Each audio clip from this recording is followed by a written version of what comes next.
Hello, crafty friends. My name's Jessica, and welcome back to my channel.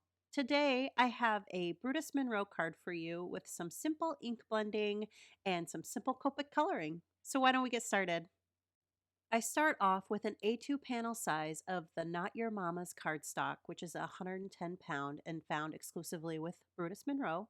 And I adhered that to my brand new Brutus Monroe Stamp and Stick mat. This mat has been a game changer for my stencil and ink blending.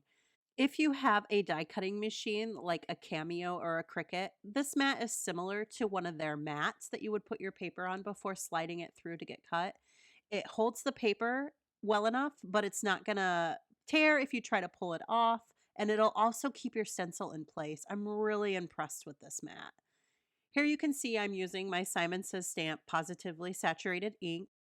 I really love this new ink line from Simon. It's so vibrant and it blends beautifully. I'm also using the mini blending brushes from Simon Says Stamp. I never thought I needed mini brushes, but for these little individual sections of the stencil, it's been really helpful to have the little brushes so that you can get the different color variation while you're blending. So I am using two different colors of green for the leaves. And now I'm adding a little bit of a darker pink to just give a little bit more dimension to the flowers from this Blanket of Blooms stencil from Brutus Monroe. I love how this mat has eliminated the need to use an aerosol adhesive and still get the same awesome results. I'm just finishing up the ink blend here, and then I'll go ahead and pull this panel off. You can see that it's pretty tacky, but it's not so tacky that I felt like the paper was going to be tearing while I was pulling it off. This mat is really easy to clean. I just spritzed it with some squeaky clean, rubbed it off, and this is me just showing you that after it's dried a little bit, it's still tacky. I wanted to tone down the whiteness of that panel by using the darker pink to just blend over everything to make it seem like I started with a pink piece of paper. And now I'm going in with Brutus Monroe Alabaster Glitter Glaze. This glitter glaze is so much fun, and it's got the most distinct smell from my childhood. I'm not really sure what it is, but I vaguely remember using it maybe in a hair product or a lotion or something. So it brings some really good memories to me when I play with this glitter glaze. I'm using this large polka dot stencil from my stash and the glitter glaze just to add a little extra layer of texture to this card panel. As you can see, it's not really drastic, but it does add a nice little subtle touch. I also, once I took the stencil off, I went upstairs and washed it right away to ensure that that glitter glaze didn't stick to the stencil and that it would be clean for my next use. As you can see, it just adds a nice little soft texture to that background. Up next, we're going to pick out a stamp set, and this lamb is probably my most favorite graphic so far of 2022.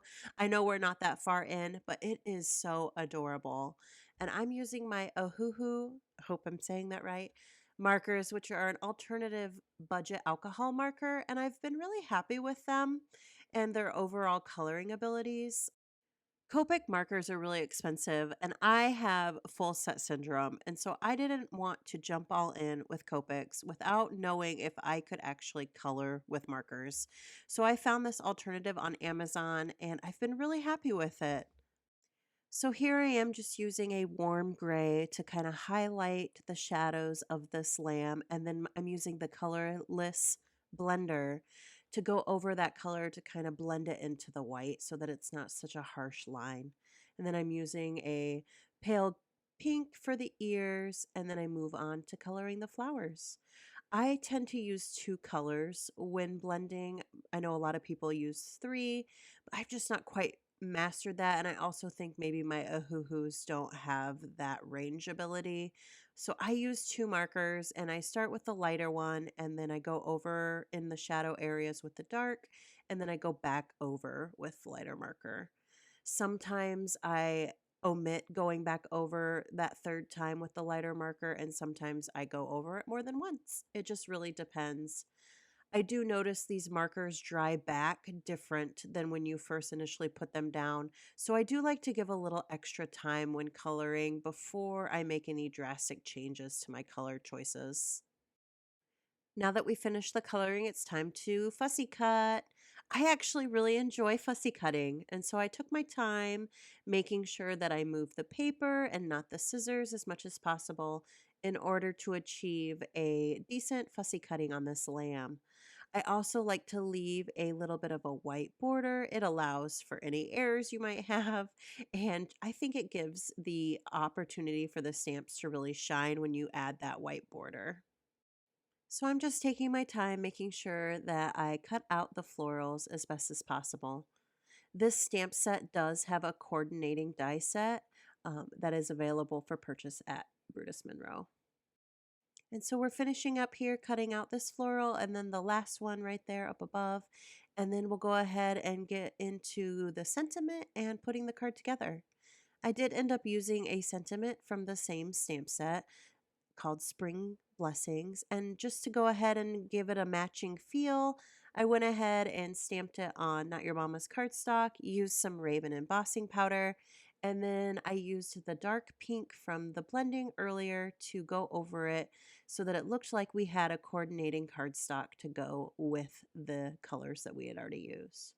Now I'm adhering the card panel using my tape runner and then my acrylic blocks. You know how much I love to use those to make sure things are adhered really well. And then I'm kind of just laying the card out. I really wanted to showcase that stencil blanket of blooms in the background, so I'm kind of centering everything into that lower left-hand corner. Oh, I love that lamb. It is so incredibly cute. I'm sure I'm going to be using it again on a couple more projects here in the future.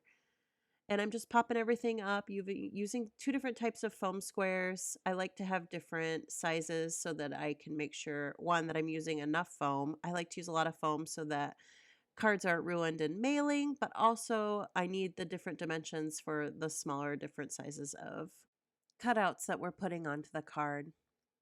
And that's the card for today. Please let me know what you think about it down below. Like, comment, subscribe, do the YouTubey things, and I appreciate you guys coming on this journey with me. Have a great day.